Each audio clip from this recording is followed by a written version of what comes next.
और इस बीच नंबर आप देख रहे हैं हरियाणा बीजेपी जादुई आंकड़ा बहुमत वाला 46, उससे पार 48 पर इस समय खड़ी हुई है। कांग्रेस पार्टी 34 पिछड़ गई है। जादुई आंकड़े से बहुत पीछे कांग्रेस इस समय हरियाणा में नजर आ रही है। एनएलडी के खाते में 2 सीटें जाती हुई, अन्य के खाते में 6 सीटें जाती हुई। और कहां तो एक समय में ऐसा लग रहा था जैसे हरियाणा में कांग्रेस की सुनामी आने वाली है। 65 के आंकड़े को कांग्रेस पार्टी टच कर गई थी, लेकिन वहां से घटते घटते घटते जादुई आंकड़े से नीचे फिसलते हुए कांग्रेस इस समय 34 पर है। बीजेपी का आंकड़ा 48 पर पहुंचा हुआ है। इस समय जादुई आंकड़ा बहुमत वाला 46 का, हरियाणा की 90 विधानसभा सीटें उसको पार करके अभी की स्थिति में बीजेपी सरकार बनाती हुई नजर आ रही है। हालांकि फिर बता दूं कि अभी 10:32 का समय हो रहा है, मतलब करीब 2.5 घंटे की काउंटिंग हुई है। और ऐसे में क्या तस्वीर बदलेगी या फिर यहीं से अब ये इसी रूप में रुझान जो है वो नतीजों में कंसोलिडेट होते जाएंगे, इसको लेकर अभी कुछ और इंतजार करना पड़ेगा। शायद 11 बजे तक का इंतजार करना चाहिए। पंकज जी, 1 बजे तक का इंतजार कीजिए, कम से कम 1 बजे तक का। अब आप तो काम बढ़ा रहे हैं सर मेरा। हाँ। एक चीज और, हाँ।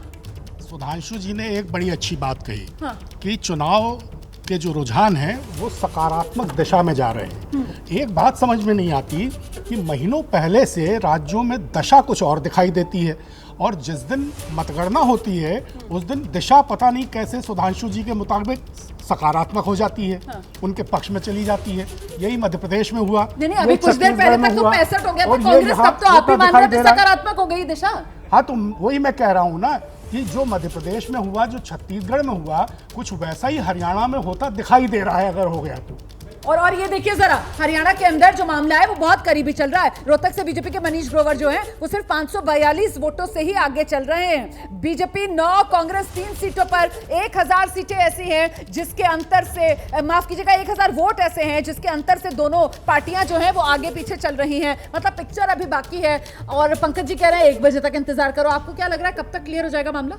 मैं तो चाहता हूं आपकी एंकरिंग 11 बजे समाप्त हो जाए, सारे नतीजे तुरंत आ जाएं, क्योंकि आप सुबह से इतनी एनर्जी के साथ कर रही हैं। लेकिन मुझे जो अभी पंकज जी कह रहे थे ना, ये जो मतलब क्या कहते हैं, किसी पर भी संदेह करना किसी तुरंत, ये थोड़ा ठीक नहीं है। मुझे लगता है कि अभी तो जिन राज्यों के ये नाम गिना रहे थे, उसके बाद लोकसभा के चुनाव हुए। लोकसभा के चुनाव में भी दिशा सकारात्मक दिख रही थी, वो अचानक नकारात्मक हो गई। तो जनता के मूड का हमें नहीं पता होता। हम जबरदस्ती ऐसी ऑफिस में बैठ के पंडित बने रहते हैं। मैं खुद अपनी बात कह रहा हूं, मैं इस बार हरियाणा में गया ही नहीं। लेकिन हमारा सोर्सेज क्या है? हमारे सोर्स हैं सेकेंडरी सोर्सेज। आप अखबार में पढ़ते हो, रुमाना को सुनते हो, दिवांग सर जैसे वरिष्ठ लोगों को सुनते हो, तो इन चीज़ों के आधार पर आप आकलन बनाते हो। और जो पोलस्टर हैं उनके भी तो सारे पोल जो कह रहे थे इस बार, जबकि मार्जिन का परसेंटेज 5 से 10 कर दिया उन्होंने, बावजूद इसके परिणाम उससे भिन्न नजर आ रहे हैं। और इस बीच देखिए जरा किस तरीके से निर्दलीय जो हैं वो बढ़त बनाए हुए हैं। हिसार से निर्दलीय सावित्री जिंदल, वो 3836 वोट से बढ़त बनाए हुए हैं। बहादुरगढ़ से निर्दलीय राजेश जून, वो 3587 वोटों से बढ़त बढ़ाए हुए हैं। हरियाणा के रुझानों में ये बड़ा उलटफेर जो फिलहाल हो गया है। हरियाणा में कांग्रेस 34 पर सिमटती हुई नजर आ रही है। बीजेपी जादुई आंकड़ा 46 का पार करके 48 सीटों पर खड़ी हुई नजर आ रही है। कालका से भी निर्दलीय है गोपाल, उन्होंने बढ़त बनाई हुई है। अंबाला कांड से निर्दलीय चित्रा सरवरा 943 वोट से वो आगे चल रही है। गन्नौर निर्दलीय देवेंद्र कादियान है, वो 3572 वोटों से आगे चल रहे हैं। तो कुल मिलाकर यहां पर कितने तो ये निर्दलीय आ गए जो आगे बढ़त बनाए हुए हैं। कहां तो ये फाइट बीजेपी और कांग्रेस के बीच आर पार वाली थी, लेकिन मामला अब पेचीदा हो गया।